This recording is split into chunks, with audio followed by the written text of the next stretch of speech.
Le règlement intérieur de l'Assemblée législative de transition a été voté à l'unanimité par les 69 députés présents à l'ALT ce matin. Le document comporte 173 articles en 5 grands titres.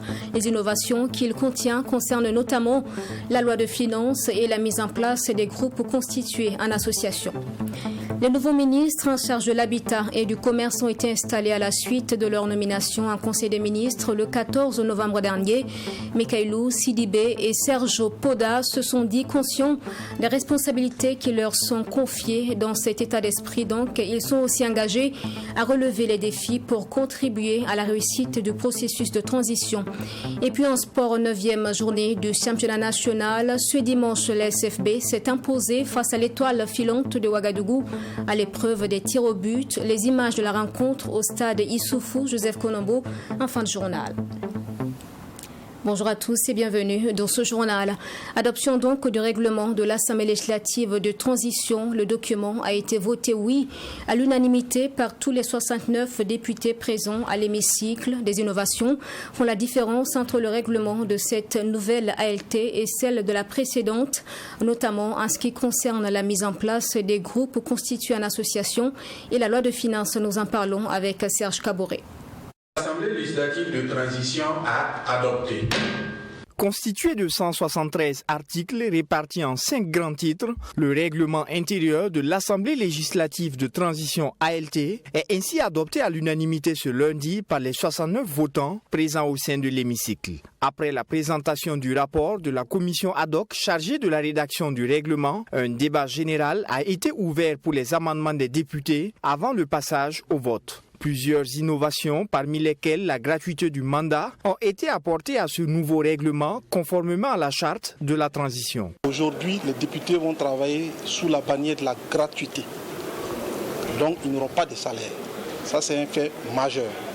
C'est une innovation première. La seconde innovation, c'est ce que j'ai abordé tantôt, le volet associatif. La troisième innovation, c'est par rapport à la loi des finances.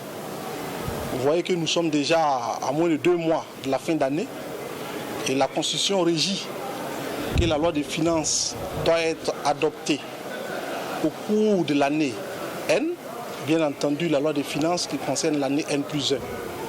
Pour dire que la loi des finances de l'exercice 2023 doit être votée au plus tard le 31 décembre. Dans le nouveau règlement intérieur adopté, le gouvernement de transition devra déposer la loi de finances sur le budget 2023 au plus tard le 10 décembre. L'autre innovation de ce nouveau règlement, la mise en place des groupes constitués en association. C'est pour permettre aux groupes constitués d'être constitués en personnes juridiques pour pouvoir régir le fonctionnement du personnel qui regorge donc et qui sont issus de ce groupe constitué, pour pouvoir mieux gérer la carrière de ces personnes et contracter effectivement des contrats avec ces personnes-là pour mieux organiser le fonctionnement au sein des groupes constitués. Voilà pourquoi nous avons jugé utile que ces groupes constitués soient régis en association. Bien entendu, nous avons travaillé en tandem avec le MATDS, le ministère de l'administration territoriale, de sorte à ce que ces groupes constitués-là soient reconnus en association, qui vont donc régir le fonctionnement avec le personnel qu'ils vont donc contracter. Les 5 commissions connues sous la législature précédente ont été maintenues et ce sont la commission en charge des finances, celui des droits humains, la commission en charge du genre, celui du développement durable et enfin la commission en charge de la sécurité et des affaires étrangères. La première installation de ministre dans ce journal est celle de Mikailou Sidibé de l'urbanisme, des affaires foncières et de l'habitat. Il vient remplacement de Yacouba Dié, contesté pour sa gestion de l'affaire des 40 000 logements et de celle des infrastructures du 11 décembre à Manga. Le nouveau ministre, Mikailou Sidibé, a dit aujourd'hui être conscient de la charge qui pèse sur ses épaules. Les images de son installation avec Linda Sarakabouré. Monsieur Mikaelou Sidibé. Au nom de leurs excellences, Monsieur le Président de la Transition et le Premier ministre, je vous déclare solennellement installé. C'est fait. Le nouveau ministre de l'Urbanisme, des Affaires foncières et de l'Habitat, 42 ans, est officiellement installé dans ses fonctions. Séance tenante, le secrétaire général du gouvernement a rappelé à Mikaelou Sidibé le souhait du chef de l'État, celui d'aller vite et bien. Le présent gouvernement auquel vous avez été appelé est un gouvernement de combat, un gouvernement qui doit être au service du peuple et qui doit impérativement travailler à satisfaire les nombreuses attentes des populations, notamment les engagements du président de la transition en matière de suivi de la politique du gouvernement dans les secteurs de l'urbanisme, des affaires foncières et de l'habitat. Deuxièmement, la reconquête du territoire. Le nouveau ministre de l'Urbanisme, des Affaires foncières et de l'Habitat, faut-il le rappeler, remplace à ce poste Yacouba Dié contesté. Mikaelou Sidibé a exprimé sa gratitude pour la confiance placée en lui. Dans ce gouvernement de combat, il s'engage à relever les défis liés au foncier et l'urbanisme. Le contexte sécuritaire difficile que nous vivons avec ses conséquences néfastes est venu s'ajouter à des défis déjà existants liés à la question foncière de façon particulière et très généralement à la problématique de la gestion de la terre au Burkina Faso en lien avec la démographie et les effets des changements climatiques. Cette situation génère parfois des conflits et menace la cohésion sociale et le vivre ensemble. En conséquence, il est fondamental de saisir toutes les opportunités qu'offre cette terre héritée de nos ancêtres pour l'exploiter de manière adéquate au profit de la génération actuelle et celle à venir. Par ailleurs, Mikaelou Sidibé exhorte tout le personnel du ministère à se mobiliser davantage pour plus de résultats. Le nouveau ministre est ingénieur des travaux publics et économiste des transports. Il est diplômé de l'École nationale des travaux publics et de l'Université Lumière Lyon 2. Et cet autre ministre installé, Serge Poda, au département du commerce, il a été nommé donc à la suite de la démission de son prédécesseur Donatien Nagalo, fortement contesté et accusé d'escroquerie. Aussitôt installé, Serge Poda a décliné les priorités de son secteur qu'il compte relever avec le soutien de tous les acteurs de son département. Il était installé aussi, lui aussi donc, par le secrétaire général du gouvernement. Les images avec Alexis Wankouni Benmlaba. Nommé suite au remaniement ministériel du 9 novembre dernier, Serge Poda est officiellement installé dans ses fonctions de ministre en charge du commerce, prenant la tête de ses départements dans un contexte où le Burkina Faso fait face à plusieurs défis, notamment sécuritaires, humanitaires, géopolitiques et économiques. Serge Poda décline déjà les priorités de son département, des priorités qu'il compte relever avec responsabilité et détermination. C'est exactement en ces moments critiques qu'il est du devoir de toutes les filles et fils de notre beau pays de se mettre à l'unisson, loin de toute autre considération partisane, pour sauver notre mère patrie de tout déclin.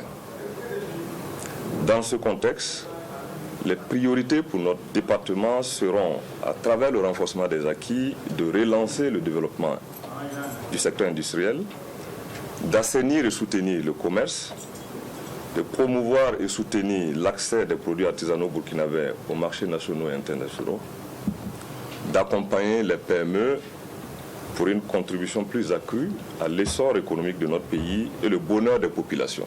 Au secrétaire général du gouvernement de rappeler les objectifs définis par le président de la transition ainsi que celui du Premier ministre lors de la prise de contact. Le présent gouvernement auquel vous avez été appelé est un gouvernement de combat, qui doit être au service du peuple et qui doit impérativement travailler à satisfaire les nombreuses attentes des populations, notamment les engagements du président du Faso. Le deuxième défi auquel nous devons nous atteler, c'est de reconquérir le territoire. Le territoire qui est le premier objectif de la transition, et cela devrait se faire avec tous les Burkinabés. Et nous devons travailler à inculper davantage dans l'esprit de nos concitoyens le sentiment de remplacer le tout pour moi par le tout pour nous tous. Et cela commence par un management participatif avec l'ensemble de vos collaborateurs et avec l'ensemble des acteurs de votre secteur. La mise en œuvre des politiques de ce département a sans doute ses spécificités, mais avec le soutien de tous, le ministère en charge du commerce parviendra à relever les défis et atteindre les objectifs qui leur sont assignés selon le secrétaire général du gouvernement. En rappel, c'est suite à la nomination contestée de Roch Donatien Nagalo que ce dernier a été remplacé par Serge Poda. Crise humanitaire au Burkina, une nouvelle augmentation du nombre de personnes déplacées internes, plus de 42 000 personnes en un mois, ce qui donne ce nouveau chiffre, 1 761 915 personnes déplacées internes donc, à la date du 31 octobre. Ce sont les données enregistrées par le Conseil national de secours d'urgence et de réhabilitation qu'on assure. Les détails dans ce compte-rendu de Cheikh Omar Ouedraogo. Le nombre des personnes déplacées internes à la date du 31 octobre 2022 connaît une augmentation de 42 583 personnes par rapport au dernier chiffre communiqué le 30 septembre dernier par le Conseil national de secours d'urgence et de réhabilitation CONASUR. Le dernier point fait par le CONASUR fait état de 1 761 915 personnes qui ont été contraintes de fuir leur localité à cause des attaques terroristes.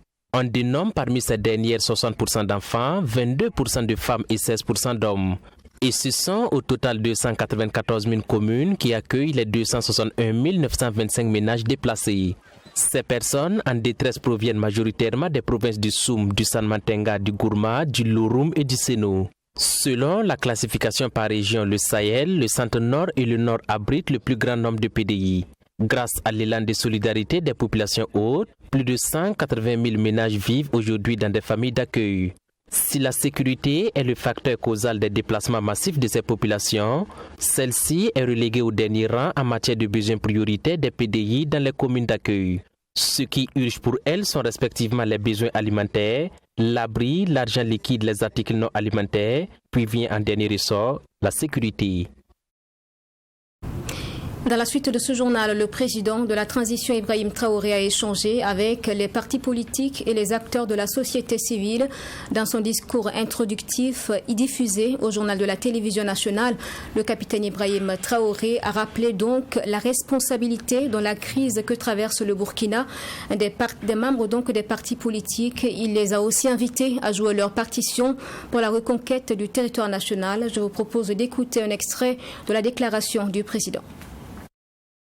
C'est sans langue de bois que le président du Faso, le capitaine Ibrahim Traoré, a décrit la situation nationale à la classe politique et aux organisations de la société civile à cette rencontre. Si à Ouagadougou et à Bobo-Dioulasso l'ont fait ignorer la gravité de la situation à l'en croire, le Burkina Faso, pays des hommes intègres, va mal et c'est peu de le dire. Allez-y les voir, les enfants qui ont la peau sur les os. Allez voir les vieillards qui meurent de faim. Allez voir ces femmes qui ne peuvent plus allaiter parce qu'elles n'ont plus rien dans le sein. Allez les voir, ne faisons pas semblant. Quand je vous parle des gens qui mangent l'herbe, celui qui veut contester, je l'amène demain à les voir. Ça continue, ça n'a même pas cessé. Faute de projets de développement, certaines localités du Burkina Faso n'existent que de nom avec des populations abandonnées à leur propre sort. J'ai marché à travers ces zones, je les vois trimballer des bidons, marcher des kilomètres pour aller chercher l'eau. Je les ai vus en train de marcher des kilomètres pour trouver l'eau pour le bétail et le bétail qui meurt en cours de route. Il n'y a pas de route là-bas. Qu'avons-nous construit là-bas? Qu'avons-nous fait là-bas? Quel projet de développement avons-nous envoyé là-bas? Est-ce qu'on s'occupe même de leur vie? Rien que simple eau. Qu'avons-nous fait de sérieux dans ces zones? Qui en est responsable? Ce malheur, il n'y a que les Burkinabés qui en sont responsables. Avec une armée politisée, une classe politique guidée par ses intérêts, des organisations de la société civile manipulées, le président du Faso interpelle chacun à une introspection. Nous sommes les coupables de cette situation. J'ai fait l'Est. Aujourd'hui, on parle de Mansilla, de Tankwalou et autres. Je vous le répète encore, qui est responsable? Quand un seul fleuve, la Sirba, empêche que quelqu'un quitte Mansilla vers l'arrière en saison pluvieuse, pendant combien d'années on n'a jamais pu faire un seul pont sur la Sirba pour les permettre de communiquer avec le Burkina? Si on ne change pas de manière d'être, ne croyez pas que nous allons être là encore dans ces salles climatisées à nous regarder. Non. Non. d'autres ne peuvent pas être là à souffrir pendant que d'autres sont dans un luxe insultant. Si certains villages ont déjà été ravitaillés, d'autres attendent encore leur tour. Et le président du Faso se désole de l'indifférence des uns face à la misère des autres. On a pu, dans l'armée, quand même réaliser quelques camions et transporter les vivres avec nos propres moyens, bien qu'on a loué d'autres même ajoutés, vers des populations qui mouraient de faim. Et même dans cette location, j'ai vu qu'il n'y a aucune pitié. Des citoyens savaient que c'est pour aller là-bas, mais ils sont restés sur leurs tarifs. C'est pour dire que la solidarité a disparu au Burkina. Ayez pitié des gens, ayez pitié de la jeunesse, ayez pitié des enfants. La situation est certes grave, mais l'espoir est tout de même permis. Il n'est pas encore tard pour bien faire. L'avenir de Burkina Faso est entre les mains des fils et filles et le capitaine Ibrahim Traoré invite donc chacun à donner le meilleur de lui-même. Reportage signé Maxime Jules Bambara et Owen Lassida Kaboré. Et c'est donc dans son élan d'échange avec les différentes composantes de la nation la semaine dernière que le président du Faso a aussi rencontré les partis politiques. Les échanges ont porté sur la menace des groupes terroristes. Cette initiative a fait l'objet des analyses au journal du dimanche soir, ce 13 novembre. Maître Benewende Sankara de l'UNIR-MPS et le sociopolitologue Olo Pepinien invitaient donc ont positivement apprécié la démarche du capitaine Ibrahim Traoré, le point de leur analyse avec Linda Sarakabouré. L'initiative du chef de l'État de rencontrer toutes les composantes de la nation est bien appréciée par les invités du journal du dimanche soir. Maître Benewende Stanislas Sankara, président de l'UNIR-MPS, se réjouit de cette inclusion, notamment celle des partis politiques. Aujourd'hui, le capitaine Ibrahim Traoré a une autre lecture de la situation, une autre approche qui est salutaire. Parce que cette démarche-là vise à inclure les partis politiques. Il y a eu même des propositions concrètes allant dans le sens de créer un cadre de concertation. Vous voyez, en démocratie, on avait des institutions, comme le chef de file de l'opposition politique, comme l'ex-APMP. Bon, je comprends, puisque dès lors que tout cela a disparu, des partis se sont créés pour mieux s'organiser et s'exprimer. Mais s'il y a un cadre de concertation, les partis politiques vont verser leur contribution, puisqu'on n'est pas en période électorale. Cependant, le président de l'UNIR-MPS déplore le fait que les partis politiques n'ont pas été concertés avant le lancement du recrutement des 50 000 volontaires pour la défense de la patrie. Une inquiétude qui n'est pas partagée par le politologue Olo Pepinien. Ce dernier ne passe pas par 4 chemins pour interpeller les partis politiques. Le politologue pense simplement que ces derniers devraient donner l'exemple aux populations. Les partis politiques ne devraient même pas attendre que le président les invite à s'impliquer dans la lutte contre l'insécurité. Dès lors qu'on a lancé le recrutement des VDP, les partis politiques devraient être les premiers à appeler les militants à s'enrôler. Mais on les voit ici, ils remplissent les stades recto verso avec même intercalaire quand il s'agit des campagnes électorales. Mais ce sont les champions des mobilisations clientélistes. Alors que là, il s'agit d'une mobilisation patriotique, mais on ne les sent pas. Mais moi, ça me met en doute quant à leur sens, leur volonté ici, ou du moins leur sens de patriotisme pour ce pays. Un souci partagé par le président de l'UNIR-MPS, qui rappelle tout de même que le projet de recrutement des VDP avait été lancé sous l'ancien président Roch-Marc Christian Kaboré et les partis politiques étaient à la base. Ce cadre de concertation initié par le chef de l'État pourrait créer le déclic, est convaincu Maître Benewende Stanislas Sankara. Le ministère en charge de l'Éducation nationale a lancé ce lundi le projet de développement de base phase 5, un projet estimé à plus de 14 milliards de francs CFA, fruit de la coopération entre le Burkina et la Banque islamique de développement. 4 régions du pays sont concernées dans le développement de l'enseignement primaire et post-primaire. Les activités du projet sont ainsi engagées. Reportage avec Mamétriana Kamapou. Le projet de développement de l'éducation de base, phase 5, vise à contribuer au développement de l'enseignement primaire et post-primaire. Il permettra d'accroître les capacités d'accueil du système éducatif formel par la normalisation des complexes scolaires. Il a pour ambition d'améliorer l'environnement des apprentissages et de renforcer l'encadrement pédagogique. Plusieurs réalisations sont donc attendues. Il s'agit entre autres La construction et l'équipement de 10 collèges d'enseignement général. La construction et l'équipement de 30 circonscriptions d'éducation de base.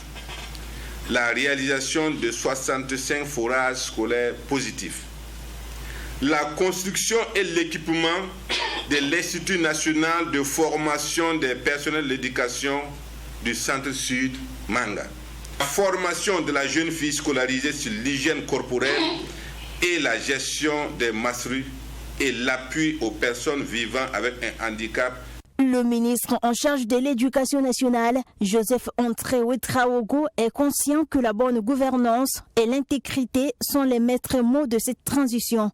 Il a interpellé tous les acteurs impliqués dans la mise en œuvre du projet à faire preuve de diligence, de probité, d'efficacité et de transparence dans la conduite des activités.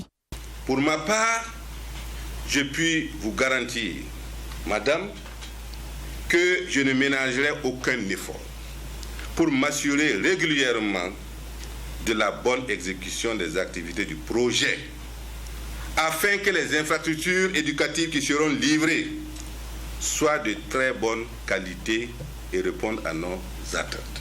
D'un coût global de plus de 14 milliards de francs CFA, ce projet est le fruit de la coopération entre le Burkina Faso et la Banque islamique de développement. On s'attend à décaisser tous ces fonds dans les meilleurs délais. Cela va permettre à la BID et d'encourager à plus investir dans le secteur de l'éducation, mais aussi dans les autres secteurs et améliorer donc, le portefeuille en général de la BID au Burkina Faso. 4 régions à savoir la boucle du Mouroun, le centre-sud, le centre-est et l'est bénéficient de ce projet de développement de l'éducation de base phase 5. Il va s'exécuter sur la période de 2022 à 2025. En musique à présent, elle a réussi à réaliser son rêve ce samedi, tenir un concert au stade municipal Issoufou, Joseph Konombo. Miss Tania, avec son projet The Dream, a voulu symboliser la résilience du peuple burkinabé éprouvé par la situation sécuritaire. L'artiste s'est montré émerveillé vu les milliers de fans qui ont fait le déplacement. Son rêve est bien réalisé, dit-elle. Les images avec Alexis Wenkouni Belemnaba. C'est avec une robe dorée noire que Miss Tania fait son entrée sur la scène. Une chorégraphie bien orchestrée et une lumière bien tamisée, Miss Tania est accueillie par ses fans qui étaient déjà dans le bain au stade municipal de Ouagadougou. L'artiste vient ainsi de réaliser son rêve. The Dream, c'est le nom de ce concert qui, pour l'artiste, est un symbole de résilience du peuple burkinabé face à l'adversité. J'ai plus que mes rêves. Je ne m'attendais pas à autant. Je me disais que non, j'allais voir le public, mais je ne m'attendais pas autant. Je ne m'attendais pas autant. Et du fond du cœur, je dis vraiment merci à toutes ces personnes qui se sont déplacées. Je veux qu'on montre aux yeux du monde entier qu'on est solidaire, qu'on est unis. Et c'est comme ça qu'on peut convaincre, qu'on peut vaincre plutôt l'ennemi. Ce concert inédit pour l'artiste a connu une grande mobilisation de ses fans, mais aussi d'autres artistes venus de différentes provinces du pays, ainsi que des artistes de renom comme Alif Naba, Des Altino et Flobi. Pour les fans, c'est un concert réussi. Le concert, c'était du waouh. Moi, j'ai beaucoup aimé. Parce que l'ambiance, quand on regarde vraiment, elle a du talent. Elle a en tout cas touché le maximum de personnes. Et je sais que ce n'est pas les Ouagalais seulement. Il y a eu beaucoup de gens, voilà, de toutes les régions qui sont venus. Et même d'autres pays qui sont venus la soutenir. Parce qu'elle a du talent. Moi, j'ai trouvé ça waouh. C'est du waouh, sincèrement. Voilà, tout ce qui s'est passé nous a plu. Ses prestations, et bon, son habillement, tout, la danse. Bon, l'organisation nous a plu en tout cas. Voilà, donc ça nous a beaucoup impressionnés. Bon, on ne s'attendait pas à ça, mais on est là. Voilà, tout s'est bien passé en tout cas. On a aimé. Ce concert a servi de cadre pour rendre hommage aux forces de défense et de sécurité qui travaillent au quotidien pour la sauvegarde et la restauration du territoire burkinabé. Et nous restons au stade Issoufou Joseph Colombo pour parler de sport. Pour le compte de la 9e journée du championnat national, la SFB en déplacement à Ouagadougou a tenu en échec l'étoile filante de Ouagadougou. Ce dimanche donc, les deux équipes au tir au but ont partagé la poire en deux à l'issue d'un score de 1 but partout. Le résumé de la rencontre avec Assami Thiam-Touré. Ce match IFO-ASFB était considéré comme l'un des meilleurs classicos du championnat national dans les années précédentes. Cette saison, les deux clubs classés au bas du tableau après la 8e journée ont tout de même livré un beau jeu. Après le coup d'envoi, les visiteurs ont été les premiers à crier le danger avec cette tête qui passe à côté. À la suite de cette action, l'ASFB mène une contre-attaque et Nasser Idriss Ouattara trouve le chemin des filets. Les Bobolais mènent 1 but à 0 avant la pause. De retour des vestiaires, les jaunes et noirs, visiblement plus motivés, sont sur toutes les balles. Ils passent à côté du deuxième but à la suite de ce cafouillage, mais bien suivi par le portier de l'EFO. Dans la foulée, l'EFO est réduit à 10. Malgré l'expulsion de Nouridine Kabouré, les bleus-blancs vont pousser. Et c'est sur cette contre-attaque que Damien Tombiano permet aux stylistes de revenir à la marque à 10 minutes de la fin. À 1 but partout, le score reste inchangé jusqu'au coup de sifflet final. Des consignes non respectées, dira Lassina Sawadgo, l'entraîneur de l'EFO. Dans notre discours de préparation, on a dit que c'est un match qui va être difficile. On leur a dit, ne sous-estimez pas la SFB, ils sont en difficulté comme tout club qui est en difficulté, ils sont dangereux. Ils n'ont pas écouté, ou bien ils n'ont pas compris, et voici ce que ça donnait. J'espère qu'ils vont garder ça comme leçon pour la prochaine fois. Du côté de la SFB, ce sont des regrets après être passés à côté de la victoire. Vraiment, nous avons des regrets dans la mesure où nous avons contrôlé la première période. Nous nous sommes procurés des occasions sans pouvoir les concrétiser. Et je pense qu'en deuxième période aussi, nous avons eu une possibilité de jouer à 11 contre 10. Malheureusement, c'est dans nos temps forts que nous avons encaissé les buts. Moi, je dis souvent, c'est être patient, c'est des jeunes. C'est étape par étape, on prend le match comme ça vient, je pense que ça ira. Les deux équipes se quittent donc dos à dos et totalisent 8 points chacune après la 9e journée. Et puis dans le reste de l'actualité au Mali, célébration samedi dernier de la première journée nationale des légitimités traditionnelles. Célébration sous le signe de la place et du rôle de ces légitimités donc dans la réconciliation nationale et la refondation de l'État, notamment des personnes reconnues pour leurs œuvres dans le domaine, ont été magnifiées. Ibrahim Pape Diagne était l'invité d'honneur de cette occasion. Nous en parlons avec notre correspondant Bourema Soulo. Abolies depuis 1962, les légitimités traditionnelles retrouvent leur rôle dans la gouvernance locale à travers un décret du président de la transition en date de 2021. Désormais, le 11 novembre est instituée Journée nationale des légitimités traditionnelles.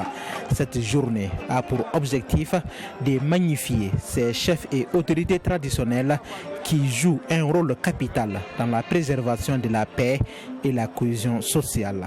Par la voix du représentant de la famille fondatrice de Bamako, les chefs traditionnels saluent l'institution du 11 novembre comme leur journée. Le 11 novembre fait date désormais dans l'histoire de ce pays. C'est désormais le début d'une nouvelle ère. Nous pouvons être fiers. La République doit être réformée par chacun de nous en gardant nos repères. Que sont nos valeurs? Valeurs que nos ancêtres nous ont léguées, qui peuvent être résumées en deux points. Le travail bien fait et l'honnêteté. Quand ces deux sont bien faits, je crois que l'essentiel est là. Un bon travail, bien fait et fait honnêtement. La journée nationale des légitimités traditionnelles est aussi une tribune pour ces autorités coutumières de faire leur doléance au pouvoir politique. Notre rôle, nous sommes en train de le jouer et nous continuons à le jouer. Mais nous demandons aux politiques de nous laisser la place de jouer notre rôle dans une diplomatie coutumière. On a demandé également l'ancrage institutionnel, un nouvel ancrage institutionnel. Parce qu'aujourd'hui, les légitimités traditionnelles sont balancées entre plusieurs ministères. Alors, à ce niveau-là, il faudrait qu'il y ait une réflexion à ce niveau-là pour créer à nouveau un nouvel ancrage institutionnel. Pour les autorités de la transition, la refondation du Mali nouveau passe inéluctablement par la reconnaissance du rôle des légitimités traditionnelles dans notre société. Le rôle de nos légitimités traditionnelles n'est pas confiné dans cette seule dimension de règlement des conflits. Ce serait faire injure à nos traditions qui ont résisté autant que de le penser. En effet, ces dépositaires du pouvoir dans une circonscription historique, culturelle ou cultuelle, sont des régulateurs de nos sociétés, tant sur des aspects de convivialité et de cohésion sociale que de justice transitionnelle. Durant la journée, les chefs traditionnels venus des 4 coins du Mali et du Sénégal ont partagé au cours d'une conférence de débat leurs expériences. Le but ultime étant de trouver des voies et moyens pour sortir le Mali de la crise sécuritaire qu'il traverse depuis 2012. Et voilà donc pour ce journal. Merci de l'avoir suivi. Restez avec nous. Les programmes continuent sur votre télé. Bonsoir.